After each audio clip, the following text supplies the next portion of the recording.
izni bilan siz saxovatpesha insonlar tomonidan mana Abdumalik akamizga aytilingan sunnani oxirgi nuqtasida turibmiz azizlar. İmkonimiz bo'lsa ulgurib qolaylik. Alloh taolo bu ajr mukofotlariga ko'paytirib bersin azizlar. Bu imkoniyatlar keladi, bir kun emas keladi azizlar. Ehson beradigan joy topolmay qolamiz ekan azizlar. Bu ustozlardan eshitganmiz. Bu kun haq azizlar.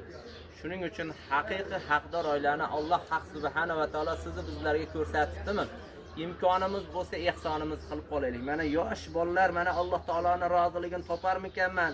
Meni qishloqdoshim tuzalib ketsa bo'ldi deb mana mahallalarda ehson yig'ishib yurishibdi. Hammalaridan Alloh taolo o'zi rozi bo'lsin. O'zbekistonimiz bayroqlarini yuqorilarga ko'taradigan salohiyatli farzandlar chiqsin. Qalbidagi nimaki shariatga muvofiq go'zal niyatlari bo'lsa, Alloh taolo hammasini so'ragandan da ziyodasini ko'paytirib bersin. Bularning vujudlariga sababchi bo'lgan ota-onalarning ham tan joylarini sog', umr rizqlariga barakotlarni yog'dirsin. Azizlar, gruppaga obuna bo'laylik. Mana shu Instagram, Telegram kanallarimizga obuna bo'laylik. Bir mo'minning xonadoniga, qalbiga xursandchilik olib kirishlikka sabab insonlardan bo'lamiz. Bizni kuzatishlikda davomli bo'laylik. Assalomu alaykum va rahmatullohi va barakatuh.